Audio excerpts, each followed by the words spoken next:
Hi everybody, this is Wes. Welcome to my channel. Thought I'd do something a little different. Thought I'd talk about a specific reference photo and how I might approach painting it. I chose this reference photo because it's one I've already painted before, and also it is one that a family member of mine took, so I know it's not somebody else's copyrighted image. But let me show that image now. This is an image of a group, a congregation of egrets flying through kind of a swampy area. I love the image. It's really cool. A lot of detail in the branches and kind of almost misty looking in the background. And I love all the various poses they're making with their wings as they're flying away and everything.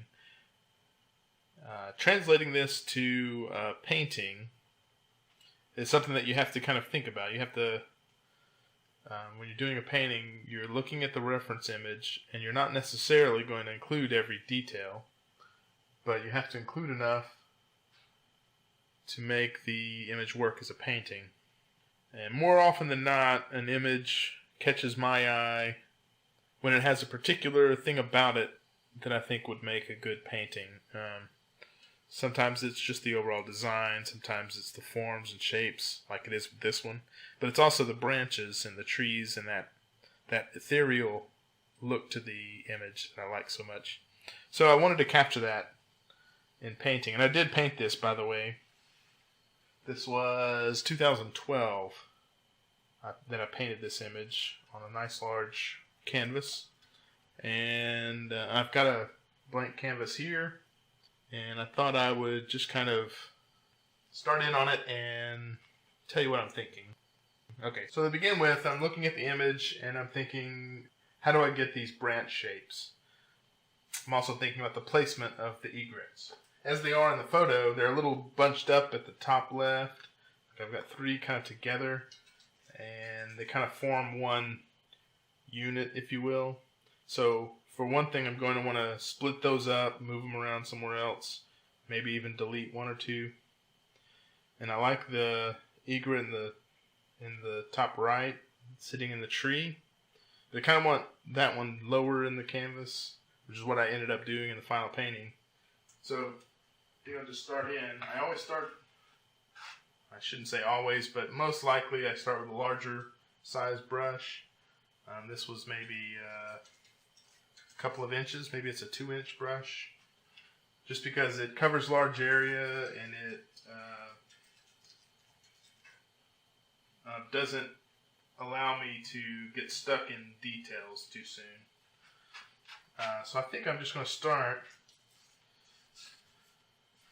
by laying out a couple of these darker shapes. So there's a tree over here. And again, this may or may not be exactly how I did it in the original painting, but I just thought I would try it out on this canvas. So I've got a tree here, some branches going here and here on the top.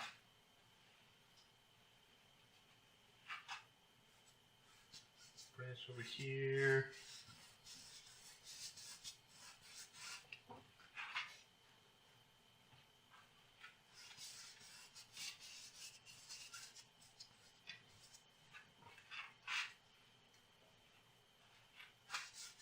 And filling in kind of the darker places. In the image, I am going to include the grasses coming up from the bottom here. So I'm also thinking about laying down the dark background behind the grasses so that they'll show up as light. Obviously you can't paint a light color on top of a light color and expect to see it very well.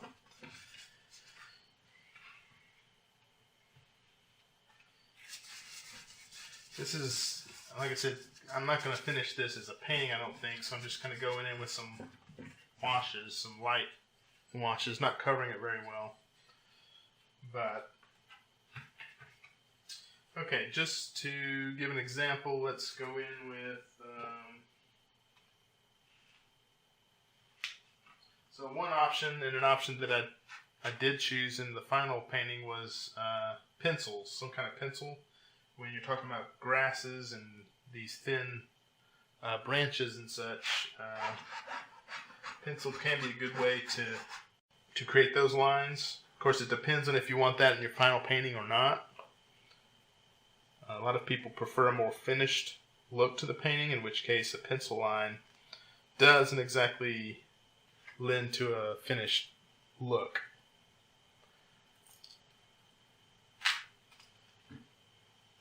Trying to get the wrapper off, or the outer paper off this China marker so I can.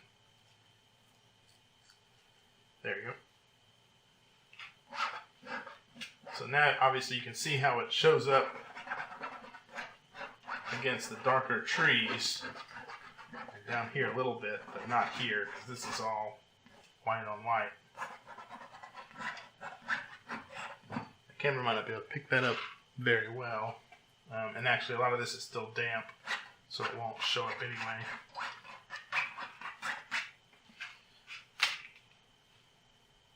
On camera. Alright, let's try going in with just a brush.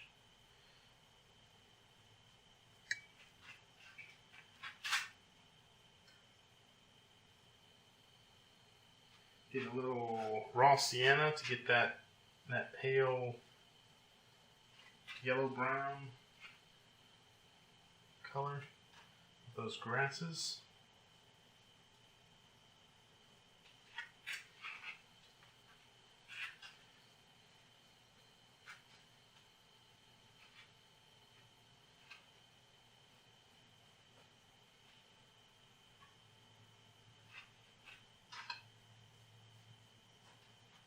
In truth, I probably would stick to the large brush even on this stage.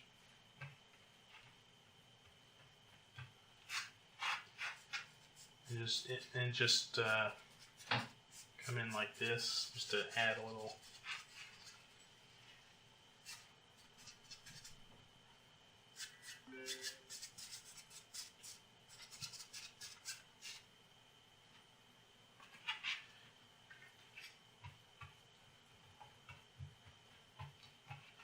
Looking in the far background, I'm seeing this kind of that pale blue color, so I'm going to add that in.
Then maybe I'll place one or two here.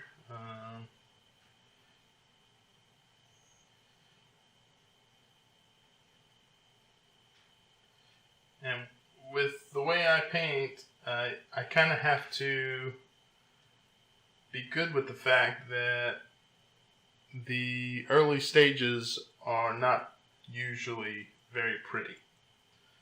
What I mean by that is, using the large brush, I'm not going to get the fine detail that I'm actually seeing as I'm trying to replicate it.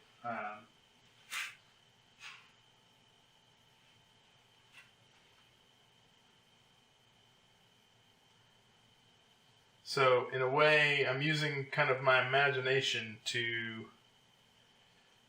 to trust that the next stages will bring about what I have in mind. So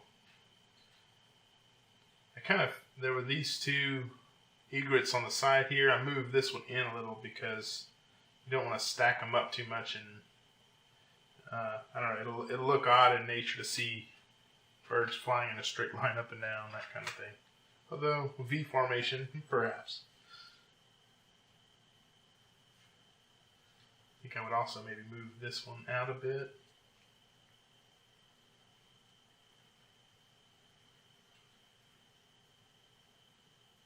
Well, it doesn't show up as well against that light sky.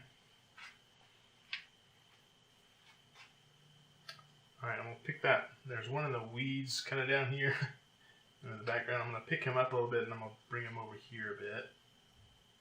Something like that.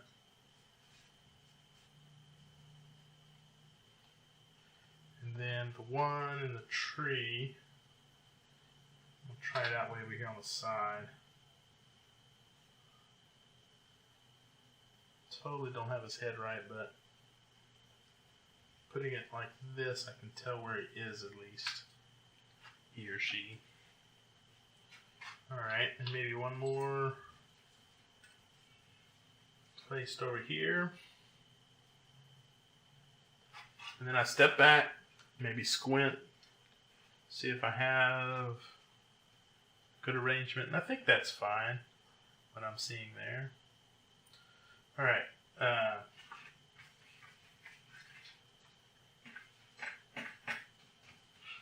And then as I paint, there's always moments where I am kind of doing problem solving. So for instance, the egret there in the center against the lighter background,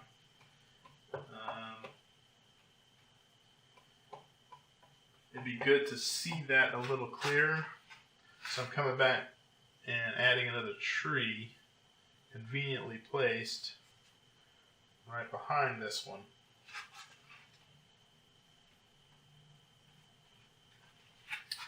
In order to set it off against the background here. Anytime I'm kind of painting against another part that isn't exactly right, I always try to correct as I go by using the background to cut into the foreground object, in this case the egret.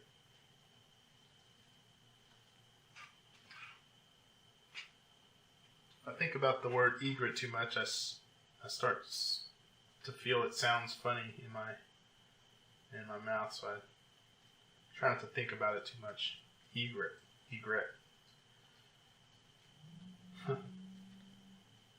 Okay. So that helps.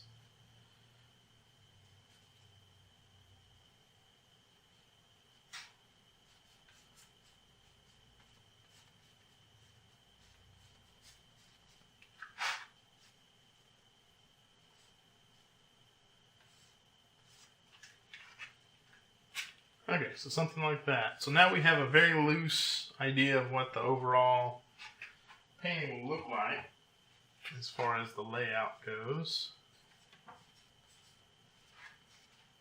There's some spots over here where it doesn't have paint, so I'm kind of filling those in.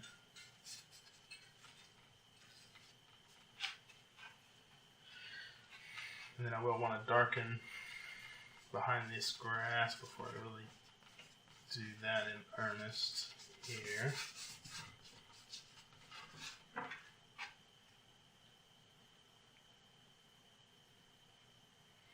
Alright.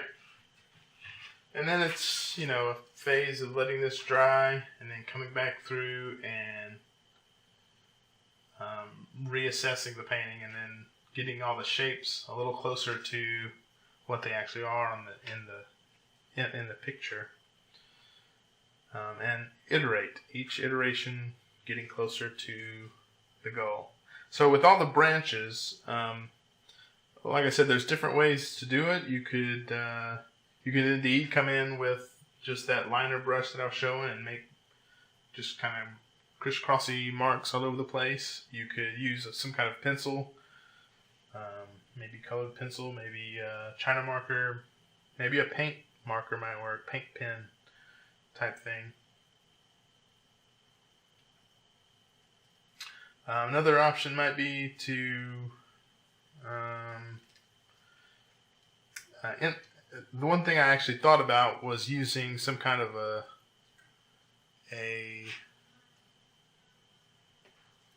scrubber, like a metal, some kind of a wash brush, like a scrubber, and maybe have a thin film of dark paint that's still wet over a background of dry, like lighter tone, like this blue, and then scraping off using some kind of brush, kind of in one pass, getting a broad sweep of different branches. That's something that I think could work in theory. I've not tried it though. You'd want to experiment with that kind of thing, and you probably want to use it sparingly, and make sure it doesn't tear the canvas or something like that. But that could work. I did do a kind of a similar thing, and I'm going to switch here to the actual painting that I did to give you an idea.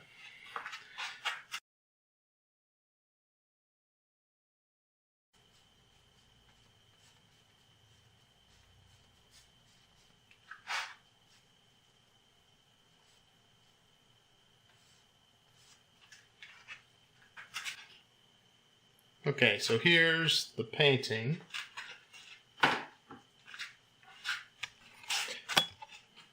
Let me give you a better view of the thing.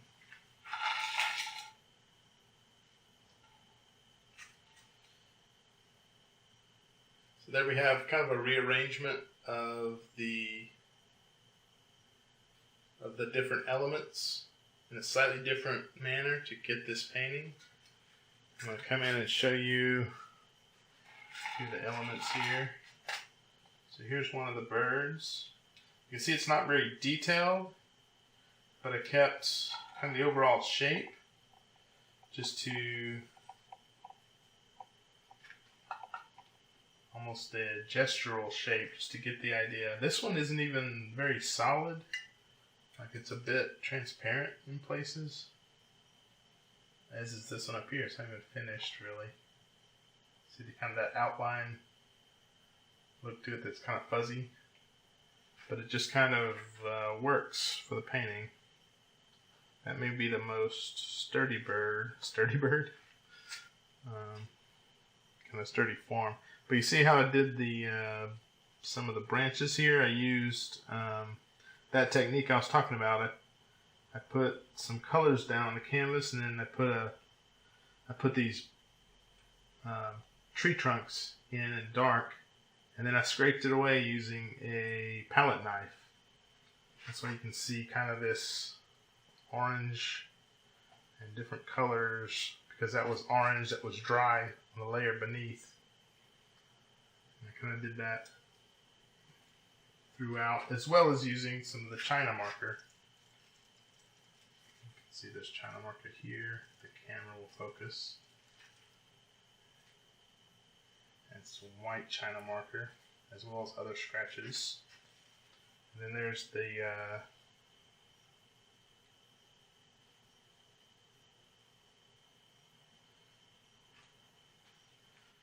so it's not the right way to do it, it's just the way that I ended up painting this one.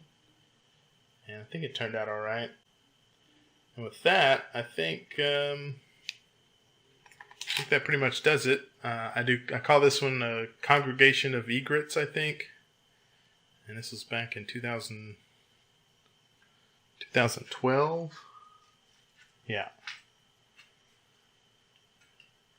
Thank you all for watching. Please subscribe, click like. Thanks for tuning in. See you next time.